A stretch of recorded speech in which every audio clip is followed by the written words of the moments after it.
Let's talk some 49ers as I do every single day right here on the San Francisco 49ers Report by Chat Sports. My name is Chase Sr., and no matter where you are or how you're tuned in, thank you so much for making today's show a part of your day. And coming up, two topics that I want to get to here, good news and bad news on Christian McCaffrey going into the 2025 campaign.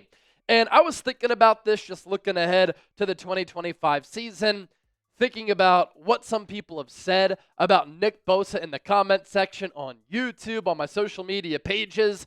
Ladies and gentlemen, Nick Bosa has become disrespected and underrated by Niner fans, and I have the stats and the proof to back that up. Let's begin on the Christian McCaffrey front. Niners OTAs in session this week in Santa Clara. It is fantastic to see the Niners back on the practice field, getting ramped up for the 2025 campaign, looking to flush the nightmarish season that occurred last year in 2024 when the Niners went 6-11. And a lot of the talk on Christian McCaffrey is that this offseason, in private workouts with the Niners, he has looked great. Here's what Brock Purdy had to say about Run CMC after Purdy got that bag and signed that contract extension. He knows how pivotal CMC is to his success and the Niners' success. I'm so excited with Christian being back, healthy, and getting in and out of cuts and obviously throwing to him out of the backfield and in the slot. Christian is a true Swiss Army knife. He can do it all. Even just seeing him pour into these young guys in our locker room and our culture here, speaking up in meetings on certain things, Christian is ready to roll. With how great McCaffrey is as a player and how valuable he is off the field and in the locker room, and just the football savvy smarts that he has, that's why he has been beloved at every level of football. In high school, he was a legend. At Stanford, he got robbed out of the Heisman Trophy, but he was beloved there. With the Carolina Panthers, face of the franchise. With the Niners, it's part of the reason why fans and Kyle Shanahan absolutely adore him. All of this, though, is great in theory, but you can say McCaffrey looks great. He looks explosive. He looks like the 2023 Christian McCaffrey. We need to see it for ourselves, and we need to see how he looks and if he can hold up. Because injuries have been a concern for him, and he's a 29-year-old running back. And you look at his games played by year, 2017, 2018, 2019, extremely durable, and he was an all-pro player, one of the most electrifying players in the National Football League. 16 games, 16 games, and 16 games. Then in 2020 and in 2021, his seasons were cut short and hampered by injuries. Only played 3 games in that 2020 season, only 7 in 2021. Easy math, that's 10 combined games in back-to-back years. After the trade to the Niners and combined with him playing for Carolina and staying healthy in 2022, he played all 17 games that year, and he was back in that all-pro form. He transformed the Niners' offense that year and was a huge reason why once he became the starter, the Niners did not lose up until the NFC Championship game. In 2023, Offensive Player of the Year, more than 2,000 all-purpose yards, one of the finest seasons that we have ever seen from a running back, impacting the pass game, the run game. He was top 5 in MVP voting, played 16 games. He did miss the final game because of a calf issue. And in the playoffs in 2023, he didn't look necessarily the same. Well, that calf injury kind of lingered into 2024, and he had the bilateral Achilles tendonitis. Was that correlated? I think so. Then he had the knee injury, and he only played 4 games last season. And so McCaffrey, up to this point, has played in 95 of a possible 132 regular season games in his career. So he's missed about 28% of the games in his career. There's a lot of mileage, touches, carries, receptions on the tires, and he's a 29-year-old running back. Sometimes at that position, boom, overnight, these players, they lose it, and they're cooked. And if McCaffrey is cooked in 2025, that spells a potential disaster for San Francisco. He is the engine that makes this offense go. He's so meaningful for these reasons and more. He's one of the most dynamic overall players in the National Football League. He's an excellent runner, and he's an excellent pass catcher out of the backfield and in the slot as a receiver. Anytime you get him the rock, he is a threat to take it to the crib. He is excellent in the red zone and on third downs. Last year, the Niners really struggled on money downs and in those critical areas, and he has been a great safety valve for Brock Purdy. There's also the high football IQ that he possesses. The vision, the patience, the feel, knowing where to be, knowing when to break a route off, knowing when to sit down in a route, the ability to protect Brock Purdy as a pass protector. McCaffrey is an absolute stud. And in 2022 and 2023, he was sensational. In 2023, that's the Offensive Player of the Year campaign, more than 2,000 all-purpose yards, almost 1,500 on the ground, 564 through the air on 67 catches. He tied with Raheem Mostert for the most touchdowns in the NFL with 21 combined. And in 2022, more than 1,100 rushing yards. And the receiving yards even better at 741. Then last year, it was just a frustrating, disastrous season for him. He gets on the Madden cover with the 2023 magical year that he had. A lot of expectations for him in San Francisco. And he misses the first 8 games. He comes back, he plays 4. He doesn't look good in those games. Then he starts to look like himself against Buffalo, gets upended, injures his knee, and he goes from 21 touchdowns in 2023 to not finding the end zone once and only carrying the ball 50 times. That was really a summary, McCaffrey's year, of how the whole year went for San Francisco. So it is possible that McCaffrey, his best days might be behind him. I hope that I'm wrong, but it's certainly possible, and there are so many case studies of this throughout the course of NFL history. There's also some analytical information, which is a little bit concerning. And Grant Cohn, when I was on his show the other day, thanks to everybody who tuned in, he brought some of these numbers up. They're from Ben Solak of ESPN, and this is a concerning trend here. The 4 games in which McCaffrey played last year were concerning, Solak said. NFL Next Gen Stats had his maximum speeds in those 4 games at 16.4 miles per hour, 16.7, 16.1, and 17.4. For context, that 17.4 mile per hour mark would have been his 5th worst in a game during the 2023 season when he was the MVP of that Niners Super Bowl bound offense. He clearly looked less springy in 2024 than he did the year prior. In fact, he looked like a player who had a cool 417 touches in his previous season. It's hard for running backs' bodies to endure the level of usage McCaffrey endured in 2023, but not impossible. We'll know how quickly if his body has bounced back from 2025 after missing time for Achilles and knee injuries in 2024. I will say, his highest miles per hour recorded in a game was this game. Prime time, snow coming down in Buffalo. He looked really good. But still, the maximum speed in that game would have been his 5th worst from the 2023 season.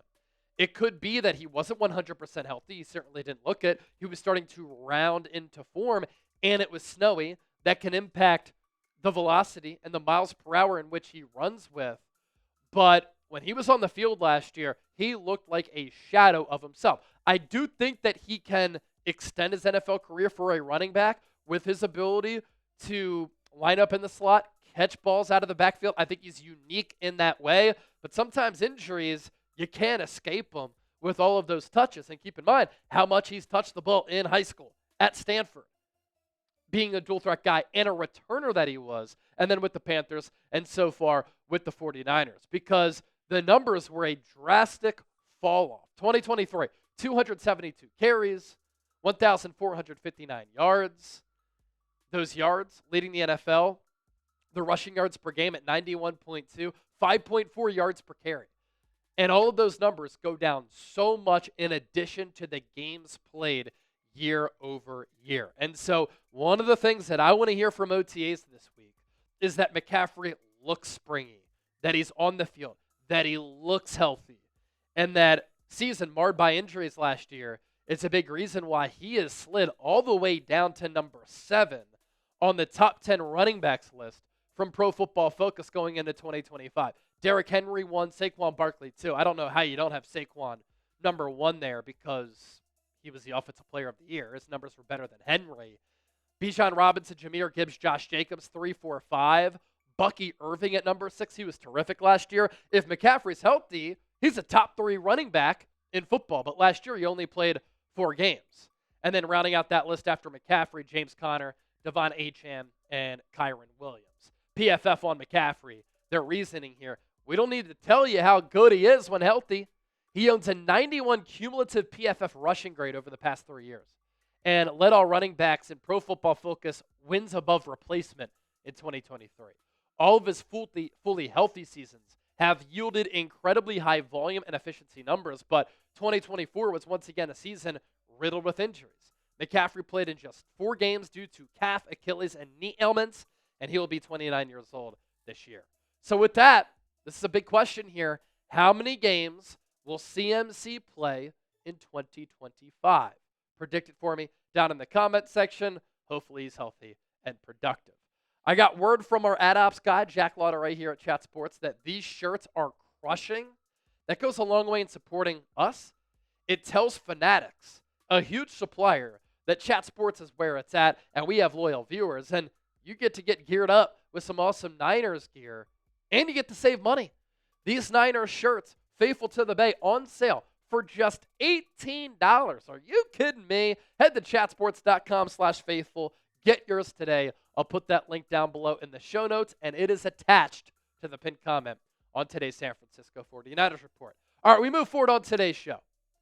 Looking ahead to the 2025 season, I was thinking about this Niners team, and specifically this defense, which could start 5 rookies under Robert Saleh. And Nick Bosa is going to have to be one of the anchors of this Niners defensive unit this upcoming season. And I've talked about Bosa a lot last year, since he won Defensive Player of the Year in 2022. Of course, since he signed that contract extension going into 2023. And over time, it has gotten to a point where when I look at some of the comments from Niner fans on YouTube and on social media, where Bosa has become incredibly underrated and disrespected. He is treated and talked about as if he's not one of the top overall defensive players in the game and one of the top edge rushers in the sport. And so I tweeted out these numbers on my X page at Chase_Senior, and I want to run through them right now because they provide context and proof for why Nick Bosa is still one of the top defensive players in the game and why he's been worthy of that contract extension that he signed going into the 2023 campaign, where at the time he became the highest paid non-quarterback in football at $34 million per year. You look at his overall PFF grades the last 3 years, and some people have said, I want to know about numbers that matter. This is the ability to make your imprint on the game at a very high level, to collapse the pocket, stop the run, and be a really good pass rusher, right? This is the overall impact that Nick Bosa has. So in 2022, Defensive Player of the Year season, he had a 90.9 PFF grade, 3rd among all edge rushers in football. In 2023, 92.7. That was 2nd in the National Football League.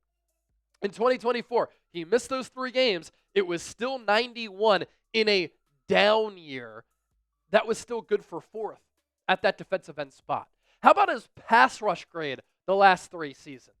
In 2022, 90.9. Again, the year that he won DPOY. That was 3rd in the NFL. In 2023, after he had 18.5 sacks in 2022, the numbers for sacks went down, right? But the pass rush grade actually went up to 92.6. So he was a higher graded player the year after. And then last year, when he missed those 3 games, he still had an 89.3 pass rush grade. That was 4th in the NFL. And when he wasn't on the field, think about the games that he missed.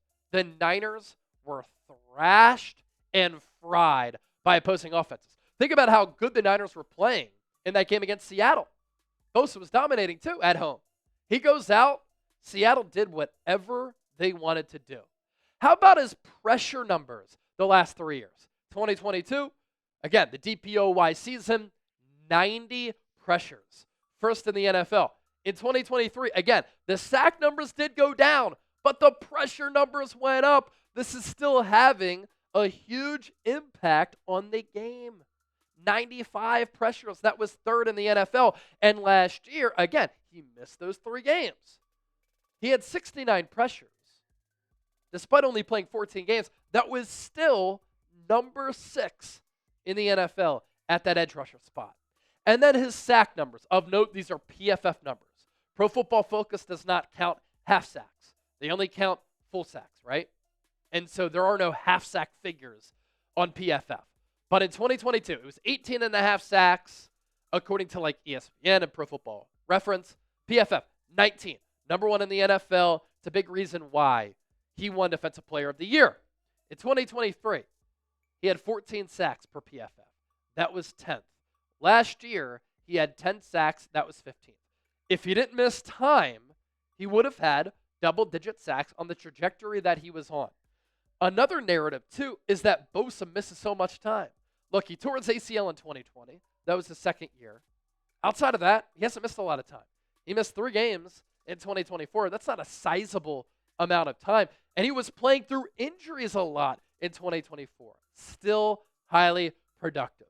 And so when you talk about Nick Bosa, game has to recognize game here.